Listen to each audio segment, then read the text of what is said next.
Global markets are laser-focused on US jobs data this week to confirm a soft landing and are zeroing in on the start of rate cuts by the Fed.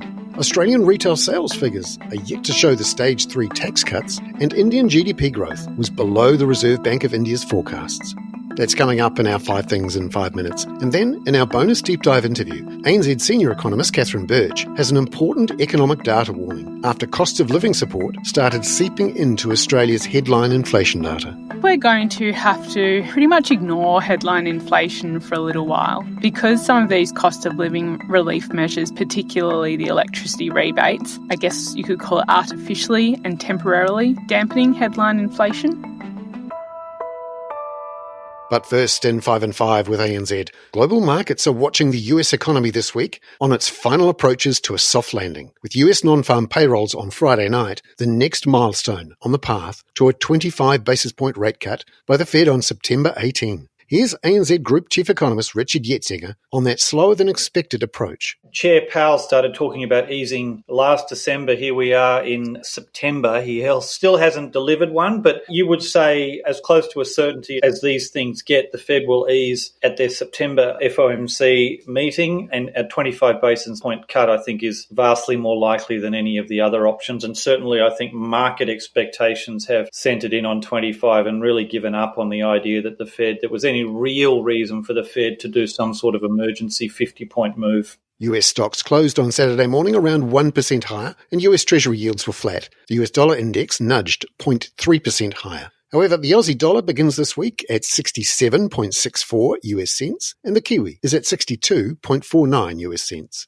Number 2, non-farm payrolls will play a crucial role in showing that puff of smoke that shows the US economy is gently touching the runway, able to start cutting rates without the need for an obvious recession. Here's Richard again. Payrolls is always crucial, particularly given the recent downward revisions. 800,000 less jobs created in the last year or so than the previous data set had suggested. So that re-baselined everything, if you like, in terms of the US labour market, and even caused some questioning about where neutral rates might be in the US, whether they're in fact lower. So the pulse over the next couple of months will be crucial to Fed expectations. They're going to be pretty sensitive to that, to the way the market's pricing. Number 3, US private consumption expenditure inflation data on Friday night played a large role in cementing in confidence about the slowdown in inflation coming in on schedule for the Fed. Here's ANZ Head of G3 Economics, Brian Martin. I think the data rubber-stamped the improvement in inflation that the FOMC has been looking for in order for it to cut interest rates. And I think underscoring the confidence to do that is the fact that the 3-month annualised rate of core inflation has fallen to 2%. And in the month, the rise in super core inflation, that's the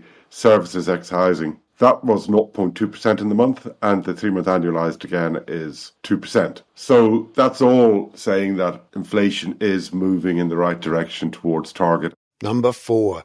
Flat Australian retail sales figures for July out on Friday show the Stage 3 tax cuts haven't started to flow through into the shopping centres and consumer spending yet, but there are some early signs of movement. Here's ANZ Australia economist Maddie Dunk. It doesn't seem like they had much of an impact. They might have stopped us from moving backwards after those 2 solid months beforehand, but we definitely didn't see an increase in spending in July. And I think when we think about our ANZ Roy Morgan consumer confidence measure, that didn't start to pick up until mid-July, when a lot of people were likely to have received at least one pay packet that contained the benefit of those Stage 3 tax cuts. So given confidence didn't start picking up till mid-July, given that a lot of people wouldn't have actually felt the money in their bank accounts until at least the middle of the month, it was unlikely that we were going to see too much of a sugar hit from those Stage 3 tax cuts. And I think it will be a slow grind upwards from here. Anecdotally, we are hearing that there has been a bit of a pickup. Number 5.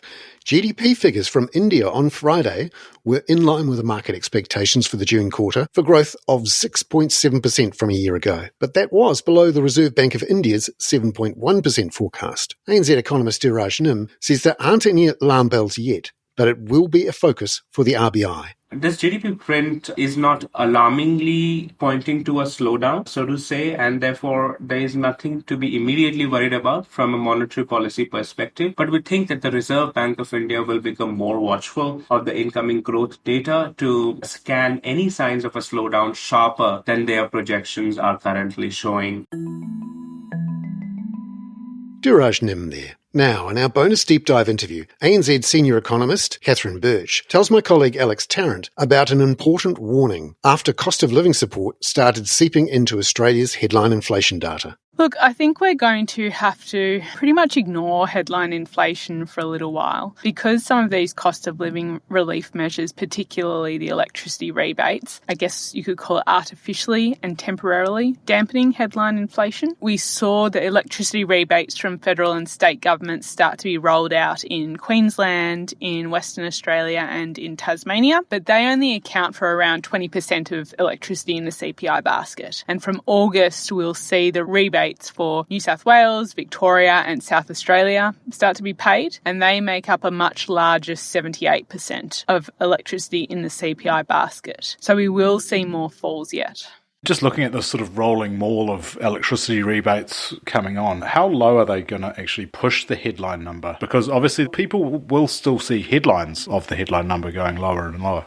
Yeah, certainly. So we're estimating that the electricity rebates alone will take about 0.6 percentage points off headline inflation in the second half of this year. So that should mean that it's not too far away that we'll actually see headline inflation fall within the RBA's 2 to 3% target. But we don't think that that is going to be a trigger in and of itself for the start of rate cuts, which we're still expecting from February next year, because underlying inflation measures, particularly that trimmed mean measure, is going to take a lot longer to come down and see a more gradual decline because it's not going to be impacted to anywhere near the same extent by these temporary cost of living relief measures as the headline will. It's also worth remembering that once some of these cost of living relief measures come to an end, headline inflation is going to rise again, all else equal, because we won't see that temporary reduction in prices. So while we're expecting that headline inflation falls into the 2 to 3% target band in the near term, we're expecting that in the second half of next year, it actually pops back up above the 3% top of the band. So we do have to make sure that we're interpreting these measures correctly. You say this is the last monthly print, I think, before the RBA's next meeting. Are they going to really amp up their communications about not relying on the headline measure? I think they will make it clear. I mean, the RBA generally focuses more on the trimmed mean inflation measure than it does on headline anyway, but we think it will sort of make it more clear that there are temporary measures in place that are moving the headline measure a lot more, that perhaps make it not as representative of what inflation is actually doing in Australia from an underlying perspective and in a reflection of what's going with, say, the demand-supply forces in the economy as well. But we don't think the print today, and we don't think another fall in annual inflation, which we're expecting in August, we don't think that that will really affect the RBA's thinking because it is aware of some of these temporary effects. This is the last CPI print before the RBA's September board meeting, and we don't think they're going to read much into this. We still don't know the full extent of the impact of the electricity rebates, although we have estimates. And also, it is the first month of the quarter. And in the first month of every quarter, a much lower share of services and non-tradables have price changes measured compared with goods and tradables. That's just how the monthly CPI indicator works. We don't get price changes captured for every expenditure class in every month. So it's not a great read on some of the domestic price pressures that the RBA is also more concerned about as well.